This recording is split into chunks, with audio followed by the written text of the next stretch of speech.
கூட 39வது நாளுக்கான வார்த்தை என்னன்னு பார்த்தீங்கன்னா, அலைனிங் வித் காட்ஸ் க்ளோரி. ஹalleluya. மாம்சத்துக்கும் ரத்தத்துக்கும் போராடாம, நம்ம மாம்சத்தை எப்பயுமே சாகடிக்க கொடுத்தாலே, அவருடைய மகிமையோடு நம்ம அலைன் ஆகிடுவோம். ஹalleluya. பைபிளில் பார்த்தீங்கன்னா, சாலமோன் தேவாலயம் கர்த்தருடைய மகிமையால் நிரம்பிற்று. யாத்திராகம் 40, 34, 35. God's glory filled the tabernacle and the temple. Hallelujah. அதே போல் இயேசு கிறிஸ்து மகிமை நிறைந்தவராயிருந்தார். ஸோ கர்த்தருடைய மகிமை இது எங்கெல்லாம் அது வெளிப்படுது, ஆலயத்துக்குள்ள கர்த்தருடைய மகிமையை பார்க்க முடியும். தேவனுடைய பிள்ளைகள் மேலே கர்த்தருடைய மகிமை இருக்குது. நேச்சர் அவருடைய க்ரியேஷனை பாருங்களேன். சம்டைம்ஸ் வானத்தில் திடீர்னு சில சில சில அந்த மேகங்களை பார்த்தா அப்படியே மகிமையாக இருக்கும். ஒரு மகிமையின் மேகம் அப்படின்னு சொல்லுவாங்க. அந்த மாதிரி சங்கீதம் 19:1 அந்த வசனம் சொல்லுது, பரலோகங்கள் அவருடைய மகிமையை வெளிப்படுத்துகிறது. ஹல்லேலூயா.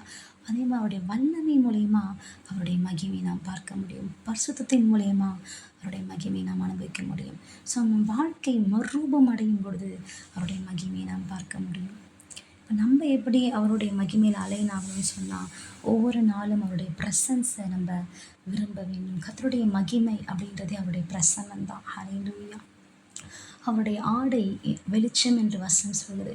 அன்றைக்கு மலையிலே, மறுரூப மலையிலே இயேசு கிறிஸ்து சீஷர்களோடு மேலே போனப்போ அவர்களுக்கு முன்பதாக he transformed himself. He became the light. Bible says the light of the world. அவருடைய ஆடை அவர் வெளிச்சத்தை ஆடையாய் உடுத்திருக்கிறார். வெளிச்சத்தில் மகிமை இருக்கிறது. இருளில் மகிமை கிடையாது. பூமிக்கு அடுத்த காரியங்களில் மகிமை கிடையாது. இதெல்லாம் பூமிக்கு அடுத்த செயல்களோ அதில் மகிமை போயிடும்.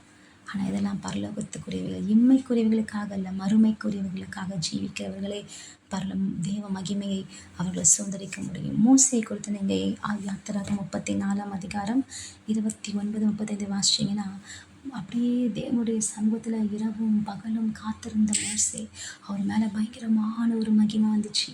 அவருடைய மகிமை அப்படியே தேவனுடைய முகத்தை மூடி இருந்துச்சு. பார்த்தீங்கன்னா, அவர் 40 நாள் அவர் சமூகத்திலே இருக்கிறாரு. அவர் கூடவே இருக்காரு.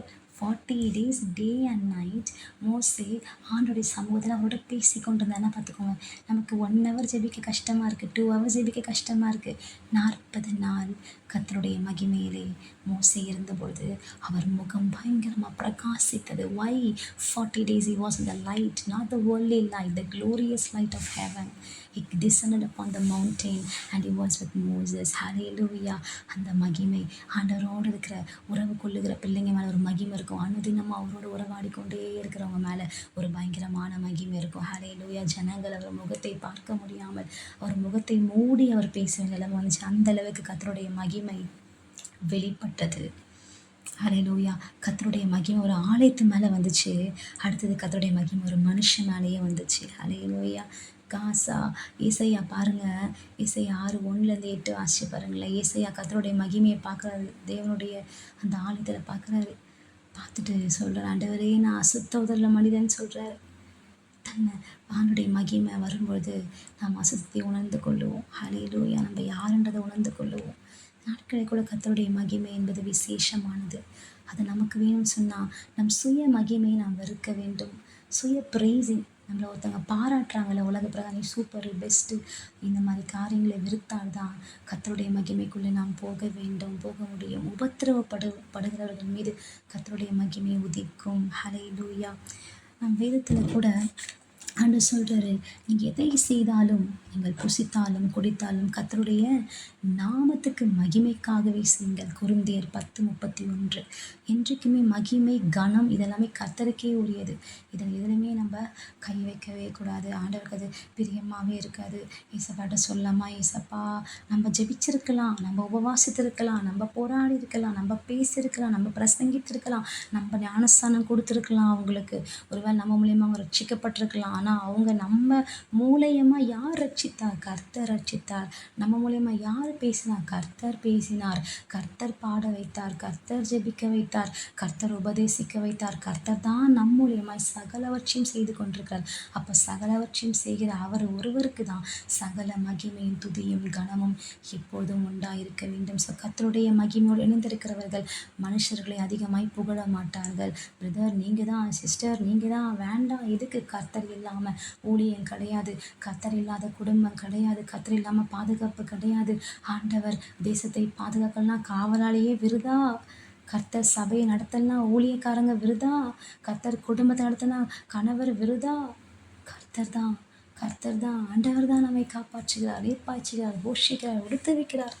அப்படி இருக்கும்போது சகல துதிக்கும் சகல கணத்துக்கும் மகிமைக்கும் பாத்திரராக அவருடைய மகிமையை நாம் ஒருபோதும் திருடக்கூடாது. ஹல்லேலூயா. அது மாத்திரம் இல்லை, உபத்திரவப்படுகிறவர்களுக்கு எவ்ரி சஃபரிங்ஸ் பிரிங்ஸ் க்ளோரி. ஹல்லேலூயா. அவர் மகிமையிலே வெளிப்படும் பொழுது உங்களுக்கு அதை தருவார். அவர் பாடுகளுக்கு பங்காளியானீங்கன்னா அவர் மகிமைக்கு உங்களுக்கு பங்கு தரேன்னு சொல்கிறாரு. நீங்கள் நல்லா பாருங்கள், இந்த கடைசி நாட்களில் அநேக உபத்திரவங்கள் வருகிறது. நம்ம வாழ்க்கையில் அநேக போராட்டம் வருது. நான் பார்த்துருக்கேன், சில பேர் முகத்தில் நிறைய உபத்திரவப்பட்டவங்க முகம் அப்படியே பிரகாசிக்கும். ஹல்லேலூயா. இன்றைக்கு கர்த்தருடைய க்ளோரின்னு சொன்னால் உபத்திரவப்படுகிறவர்களுக்கு தான் அந்த க்ளோரி வைத்திருக்கிற ஆண்டவர். ஹல்லேலூயா.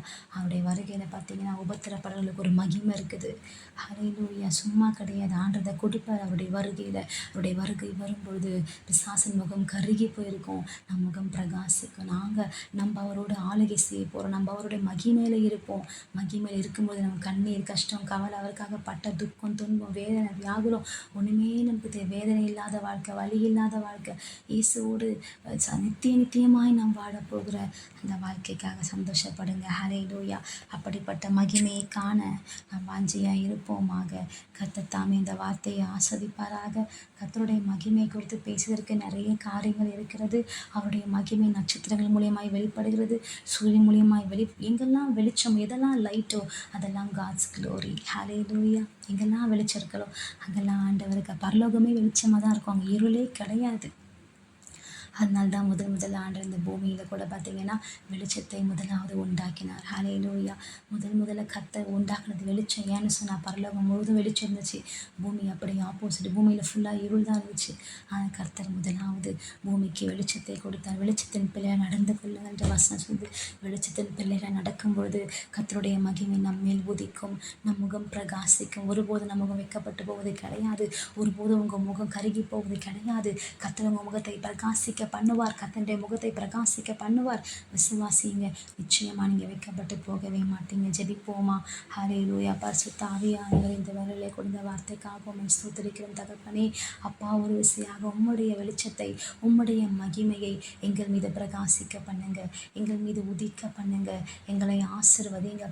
படுகிற உபத்திரவங்கள், பாடுகள் மத்தியில் கூட உம்முடைய வெளிச்சத்தை, உம்முடைய மகிமைக்காக நாங்கள் பாடுபட, உம்முடைய மகிமைக்காக ஊழியம் செய்ய, உம்முடைய மகிமைக்காக நன்மைகளை செய்ய, உம் நாமத்துக்கு மகிமை கொண்டு வந்து நற்கிரிகளை செய்ய, நற்கீர்த்தி, நற்புகழ்ச்சி உம் நாமத்துக்கு கொண்டு வரத்தக்க ஒரு சாட்சியுள்ள வாழ்க்கை இந்த பூமியிலே வாழ அப்பா எங்களுக்கு கிருபை தாங்க. ஒரு அக்கா பாலா ஷாக்கா தரபா ஆண்டவரே, ஒரு விஷயம் எங்களை ஒப்பு கொடுக்குறோம் அப்பா. அவங்க மகிமை நாங்கள் திருடாதபடிக்கு, உமக்குரிய மகிமை நாங்கள் அலையினாங்க ஆண்டவரே. நாங்கள் எதை செய்தாலும் உமக்காகவே செய்ய அப்பா, எந்த ஒரு ஆண்டவரே அப்பா ஒரு உலக பிரகமான ப்ராஃபிட்டுக்காக இதை செய்யாதபடிக்கு உங்கள் நாமத்துக்காக எல்லாவற்றையும் செய்ய எங்களுக்கு கிருபை பாராட்டுங்க.